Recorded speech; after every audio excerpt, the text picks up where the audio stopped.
What were you doing on Chandler's property that night? Don't say a word. My client does not have to answer that. It's all right. I'll tell them what they want to hear. We want to hear the truth.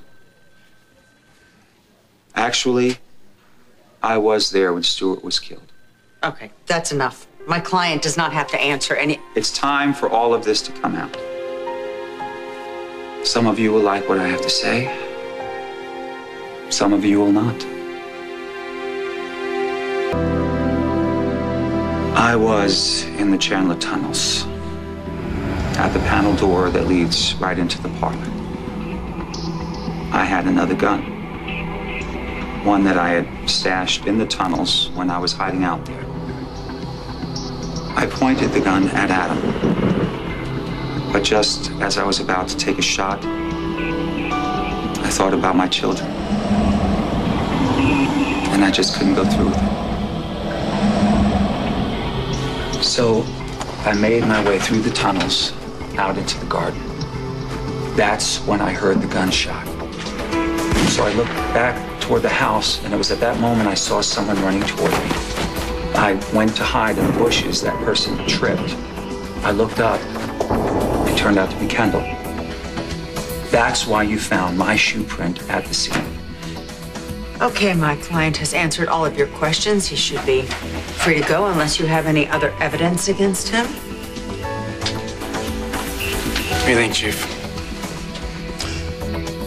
I think everything he just said is a lie. I told you exactly what happened. Whether you believe it or not, I don't believe it. Kendall said she heard the gunshot after she tripped. Oh, Miss Hart, should I say Mrs. Slater, thanks to her spousal immunity remarriage, she becomes our prime suspect, then suddenly she fits Dr. Hayward into her sequence of events? It's a little too convenient for me. Hear, hear. Well, here's what I think happened. David was on the Chandler property, headed for the house. He heard someone coming, so he hid. Kendall comes running through and tripped.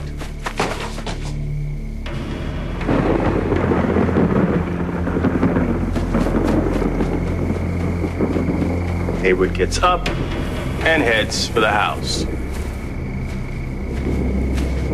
He reaches the terrace.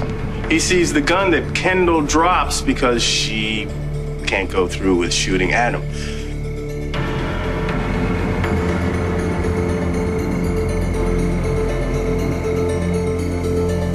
He picks the gun up, lines up a shot at who he thinks is Adam, and ends up killing Stuart instead. Well, that is the biggest load. It's all right. I can speak for myself. This is precisely why I wanted to leave town. These people don't give a damn about the truth. All they want to do is see me burn. From the moment I heard about Stuart Chandler, I knew the lynch mob would be coming after me. With damn good reason. An innocent man was shot in the back.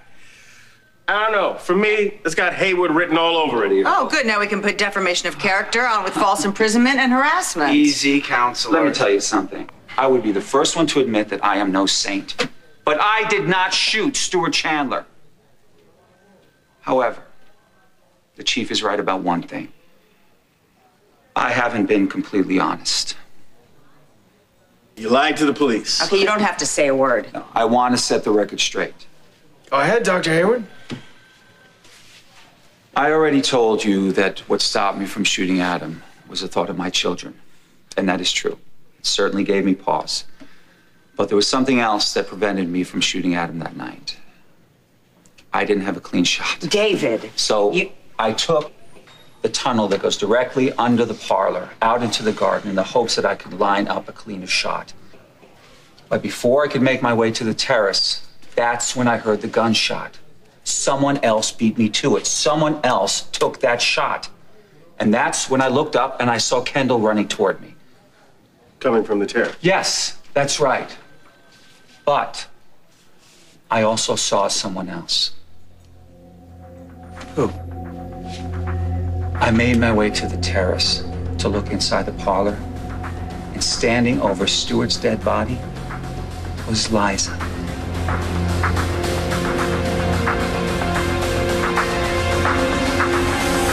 He objects to this marriage. Speak now or forever hold your peace. Right. Okay. That would be me.